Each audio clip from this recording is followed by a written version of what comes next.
Well, good evening, everyone. My name is Marianne Gouveia, and I'm the founder and executive director at EricsHouse.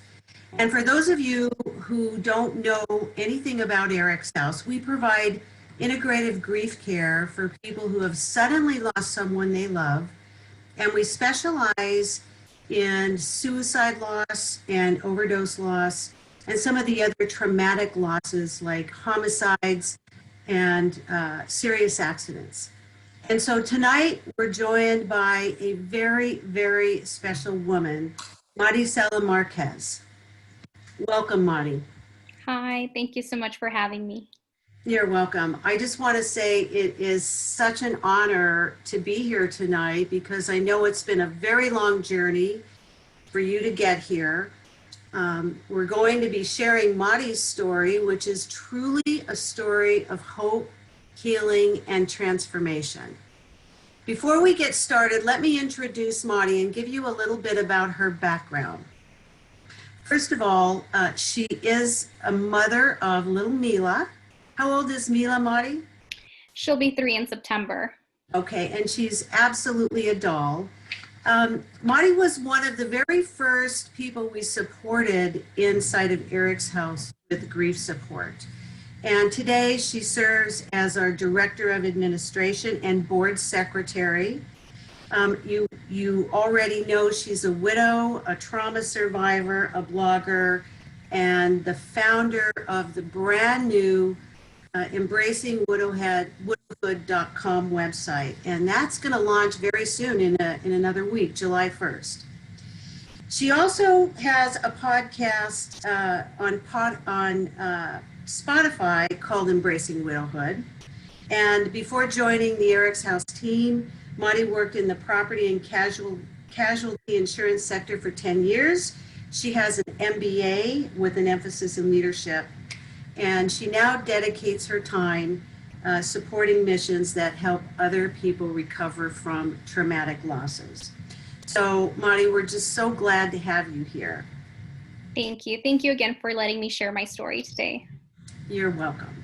So, first of all, I want to acknowledge you for the courage that you're demonstrating tonight.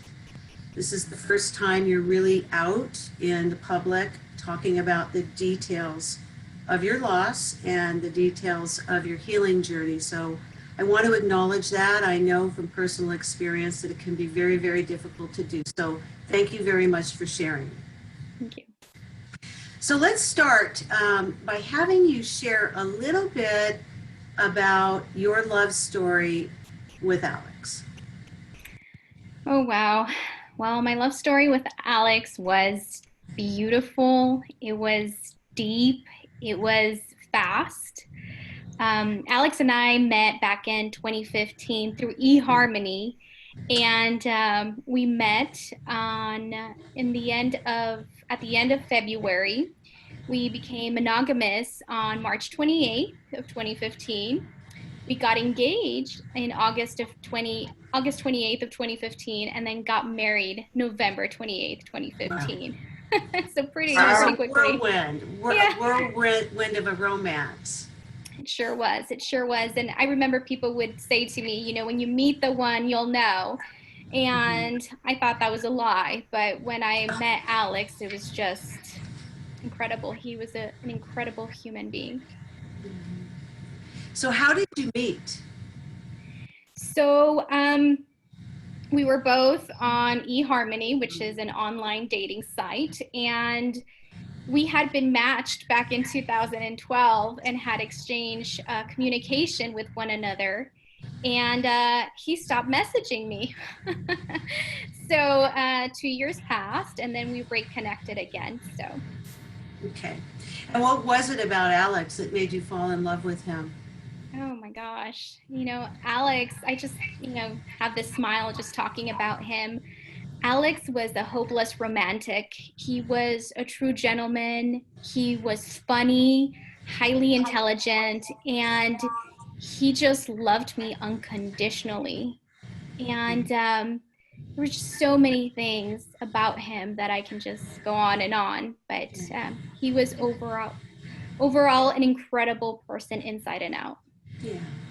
And so after you decided to tie the knot, can you share a little bit about your dreams and aspirations for your marriage? Yeah, absolutely. So after we got married in Sedona, and we started our family a year after. So we had, one child, and we wanted to have, two or three more.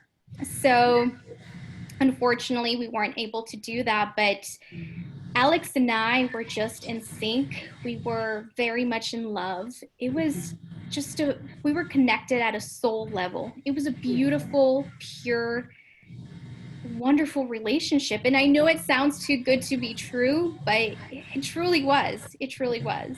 Yeah. A true love story for sure. Yes, I'm definitely. fortunate to be able to share some of the nuances and beautiful things about your relationship. So that's great. So let me segue into the accident and what happened. Maybe you can share a little bit about that. Sure.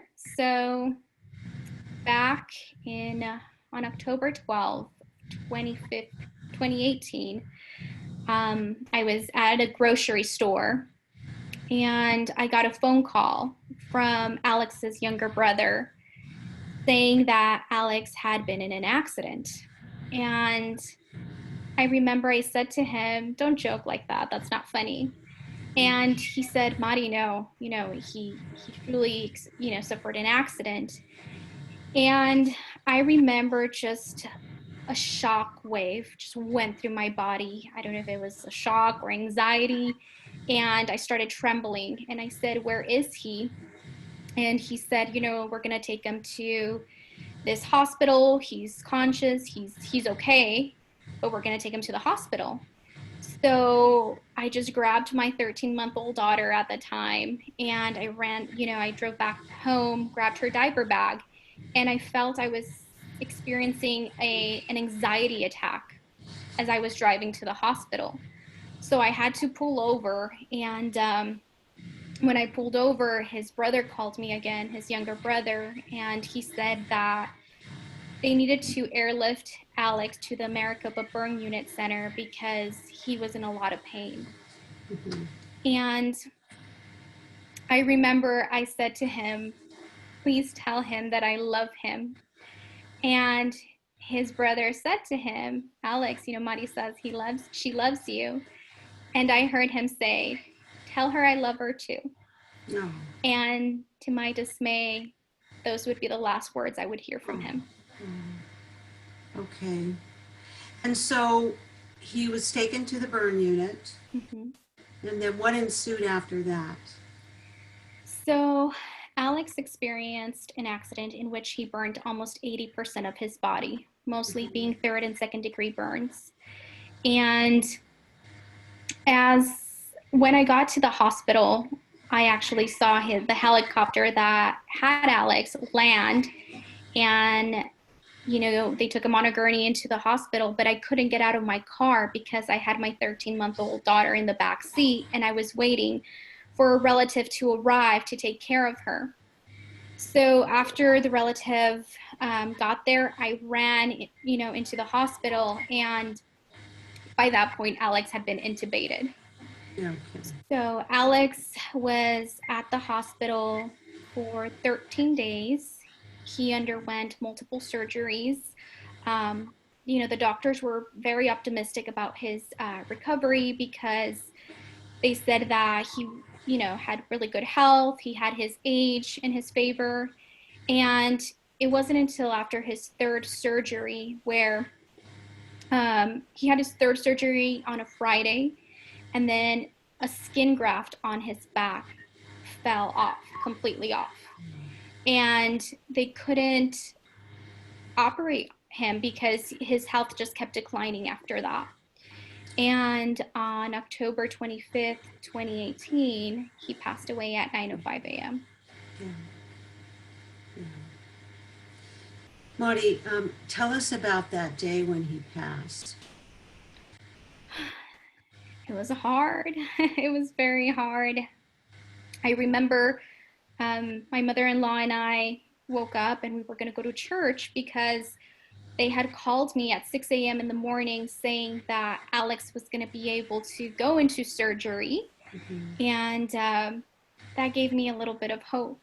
And I remember I was changing my daughter and I grabbed her and I said, Papa's going to make it. He's going to be okay.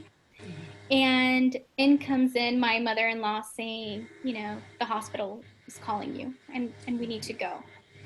And I said, no, I don't want to go. I couldn't go. She said, no, Mari, we definitely need to go. So I drove myself, his mother, and my daughter to the hospital. And I remember at a stoplight, stopping and looking up at the sky, and just suddenly something felt different. Something had changed. I can't explain it, but something felt different.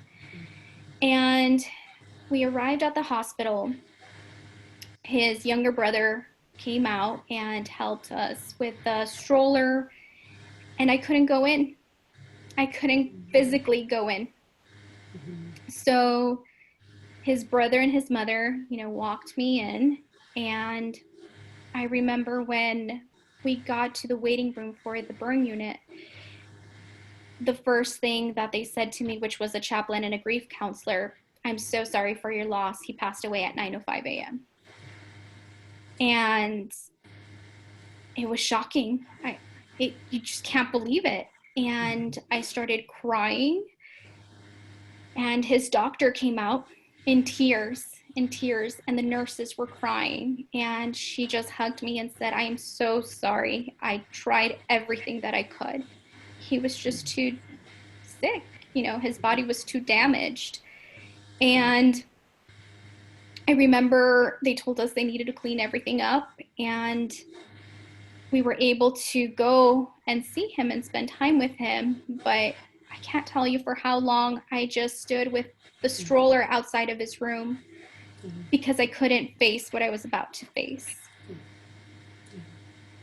So it was devastating. It was devastating. Here I am carrying my 13-month-old daughter, not knowing if I was pregnant with our second child.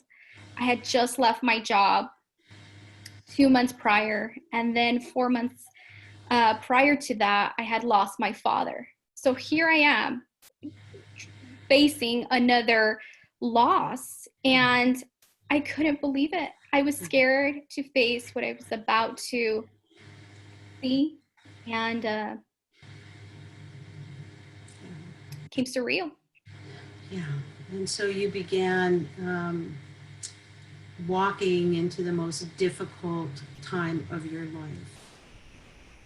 Yes. So can you tell me a little bit about the support you had at the time? Initially, in the beginning, there were a lot of people who did provide support. Had a lot of family members. His mother-in-law, my mother-in-law stayed with me for about 2.5 months. And my daughter's godmother also stayed with me for 2.5 months because I couldn't even sleep alone. I was afraid to even sit on my bed because I knew he was never going to be there again. I knew he was not coming back. And initially, there were a lot of people around, friends. And as time went on, you start seeing less and less of them. And I am very grateful for a handful of people that were around, long enough to continue to help me with my journey. So can you share a little bit about what it was like for you in the first year? I know in the initial period, we're always in such a state of psychic numbing and shock and really not wanting to accept the reality of what really happened. And then you kind of move into an acceptance phase sometime down the road. But share a little bit about what that first year was like for you. The first year was pretty dark. It was horrible. It was lonely. It was confusing. I can tell you that for the first 10 months, I was in a fog. And after So you know that I didn't seek support, until 3 months after Alex had passed away. And when my mother-in-law left, when my daughter's godmother left, I was all alone. And it was very devastating. And it's hard because every single thing in your home reminds you of that person, right? Of the person you love. And at times I thought, Alex is going to come walk in through that door, that this can't be real. And it was very confusing and it was dark. And I can tell you that there was a turning point for me where I knew I needed to seek help, because I needed to seek support, because I almost ended my own life. It was during a very deep state of grief. Again, I was mourning still my father, my career, who I was as a woman, who I was as a professional, and all these losses, these secondary losses that come after the initial loss. And there was a moment in time where I was dialing the phone for a relative to come and pick up my child because I was not going to make it. And I'll spare some of the details. But after I realized as to what I was doing, I said to myself, I either need to change and seek help, or I'm going to die. Because I was, mind you, was not only losing my husband, it was losing my father and everything else. And when there's nobody around constantly to help you, to pick you up, from the floor when you're just crying, when it's very hard. It's very hard, and it can take you to a very, very dark place. Yeah. Well, and now you're approaching 2 years. And I've seen the healing and the transformation firsthand, and it really is quite an amazing story. As you approach 2 years, you've really been able to turn your loss into good. And I know when we first met, resources for widows were almost non-existent. And I know in one of your podcasts, Mari, you share some insights about really finding the right team of people to support you, people that understand your loss, people that have been through it, people that can hold your hand throughout the journey. But for widows, there really wasn't very much out there. So this might be a good time for you to talk about your mission, your goals, your views on how you can help other widows heal as a result of a horrific loss like their husband. Right. Well, the first resource that I received was your support, your counseling, your coaching. And I remember when I first initially went into your office, and the first thing I said to you, I need to know if I'm going to be okay. And because I felt like I really wasn't. I didn't think I was going to survive this. And you said to me, yes, you're going to be okay, and you're going to get through this. And then you proceeded to tell me about your story about losing Eric. And there was just something powerful and truthful about that, about your words, and provided me the reassurance and comfort that I needed at that time. And as a widow, especially, granted, this is my first and only marriage. I've never have experienced this before as a widow, and I didn't know if I was grieving properly. I didn't want to attend certain events, and then I just felt bad for not attending. I was more mindful of the people around me, who were grieving, than myself. And I just want to take a moment to say thank you to you, because you helped me just grieve And it was okay the way I was grieving. If I didn't want to go somewhere, it was perfectly okay. And I needed someone to tell me that. Yeah. So I did the counseling, coaching with you. After Alex passed away, I lost my faith. I practiced Catholicism, and I lost my faith because I was very angry at God. I said, I have walked pretty much a straight line all my life. I found the love of my life, and then you took him from me. Mm-hmm. And at 31 years old, with a 13-month-old child, and I had just left my job and lost my father. And I started to seek out other types of resources I that I've seen a medium. I seeked out mediumship because I said, I want somebody to prove to me that there is an afterlife. Because if I prayed on my knees every single time, for Alex, we had people praying for him all over the world. I prayed at a certain hour, and we were just praying for a miracle. And he still died. So that really impacts your faith at times. So I started to seek out other resources, and it was hard. It was hard for me to find groups for young widows. One of the resources that I did reach out and I found was an organization called Soaring Spirits International, which they put out camps for widows. They have different programs for widows. And I was an author for their widows blog. And it was really therapeutic for me to be able to write about the rawness of my emotions, of my experience. And in turn, I would get messages from other widows saying, thank you for sharing your story. Maybe hopefully I'll do that. And they didn't even know I was in the mix of so much grief. So there was a lot of research that I had to do. I became an avid reader. I would burn through books like no other. I listened to a lot of podcasts. I've done meditation. I've done yoga, Reiki, things that I normally never thought that I would ever really seek out. I did, and they were very, very helpful. And I just want to say that every journey is different for each individual widow. And grief is not a race. We don't try to speed up the thing.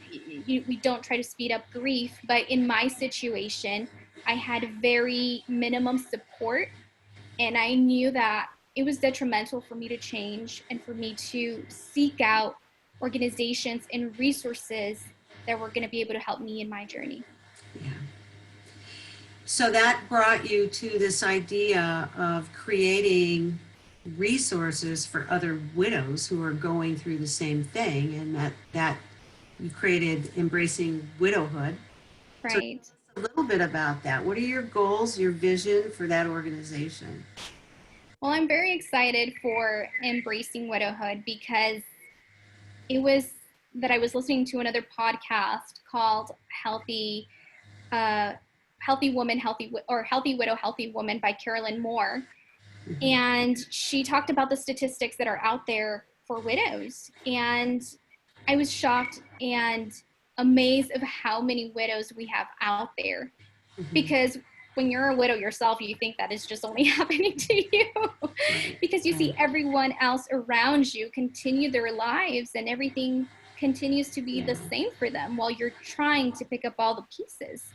So Embracing Widowhood became about me really thinking and reflecting on my journey as to what I struggle with initially. And that was finding resources for young widows and for widows in general. And I'm very passionate about this because for me, it was a matter of life or death. I either needed to change or I was going to die. So I have created a website, which is called embracingwidowhood.com. It will launch on July 1st, 2020. And that is to honor Alex's birthday. Alex would have been 38 in July. So I decided to launch the website in July in honor of him. And the website will be a national resource site and blog where widows are going to be able to seek support locally. They're going to be able to seek support at a national level where they're looking to be part of a widowed community or a program. And I have listed some of the podcasts that have been helpful, to me in my journey, some of the videos where other widows share their stories, and books. Like I said, I became an avid reader, and the website is not meant to have all of the resources that are out there, but it has reputable and trusting resources where if someone does become widow, they can say, let me try this podcast, or, let me read this book. And if there's anything, that makes them feel any better by a recommendation that I did, that's my goal. That's my goal. And the Embracing Widowhood podcast, which is now on Spotify, lets me talk about those resources. It's not only about listing resources, it's about talking about them. What did I learn? What can they provide a widow? Let's talk about this organization. So I'm really excited, and I truly believe that when you share your story, it might be the very thing that someone else needs to hear, not to compare, but to find that spark of hope. Right. Yeah. That's a very good point, Mari. Let me ask you a question. I know that we have some people on the call that are not widows. Mm-hmm. What advice can you give them to support widows? If you have a friend that has lost their husband or wife, what advice can you give them to show support? Right. So Embracing Widowhood is also, for widows, but I also want to take Embracing Widowhood and create awareness to support widows. And the biggest advice that I can give to a non-widow, person is do not stop in reaching out, because widowhood is very lonely, it feels very isolated, and people stop reaching out, at the 3-month mark, at the 6-month mark, at a year. People think that, you should be moving along. And, grief takes, you carry it with you in different forms for the rest of your life. Mm-hmm. And my biggest advice would be not to stop reaching out. Even if it's saying, I am thinking about you, you're in my prayers, or dropping off, a meal at their house, anything. Do they need help with their car or their home? And that's my biggest thing, because I can tell you by experience and listening to other widows that people do feel uncomfortable talking about widow. They don't know what to say, or they don't want to say something that might trigger something else. And not saying anything, and it's a lot worse than saying something. Sure. Even just reaching out and sitting in silence with your friend and just letting him know that you're there and you're sharing that sacred space with them. Absolutely. I remember my really good friend, best friend, Natalie, she would answer my phone calls at like 12 o'clock at night, where I was just pouring out my heart and just crying out, because I felt like my heart was going to stop. It was in so much pain. And, she just listened to me. She just listened to me cry and just provided words of encouragement, but she didn't tell me to stop. She didn't say, Mari, you need to stop. She just let me be, let me grieve. Yeah. Because it is something that you just have to lean into. You just be present with, as painful and as hard as it is. I know you mentioned earlier in the conversation, Mari, that you tried a number of different things, and I know of a few of them. Certainly counseling and coaching, but spiritual direction was also a big part of your recovery. And that was just part of your trying to understand where you are now with God. Right. And are you continuing to do spiritual direction now? I am. Like I mentioned before, I had lost my faith. I have now regained my faith, and it's much stronger than ever. it's ironic, right? Because I have seeked out mediumship. I wanted proof, and I have done spiritual direction, and I have done it with Carol Whitaker, who is also part of the EricsHouse team. And I just wanted to understand more. I needed to understand more. So, Yeah, and I do remember, I was not a person that frequented mediums before I lost my son, and so I was always very skeptical about it, and right. certainly conflicted a little bit with my faith. And I remember you came in and you asked the question, "What do you think about this?" Yeah. I did. And I was just so lost. I needed to know proof. I don't care where he was. I just wanted to know he was out there somewhere to give me that hope of we're going to be reunited again someday. Yeah, yeah. I want to just go back real quickly to the day you were in your car headed to the hospital. Mm-hmm. And you said something, a premonition came over you, and something happened in the sky. Mm-hmm. As you recall that memory, do you feel that was Alex passing into the afterlife? Yes, because it coincides with the time frame of when he passed away and when we got to the hospital.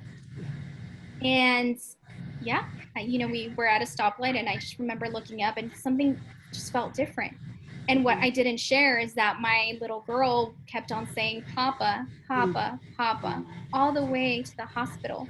And, my mother-in-law and I were not saying Papa or Alex's name at all. We were just quiet. Right. And so, Yeah. yes. Yeah. And I know that brings you some comfort. And I know that it brings all of us comfort to know that our loved ones are in eternal life, regardless of what our belief structures are. Right. I know that is very helpful on the journey. Okay, so let me just segue into a couple more general comments and questions.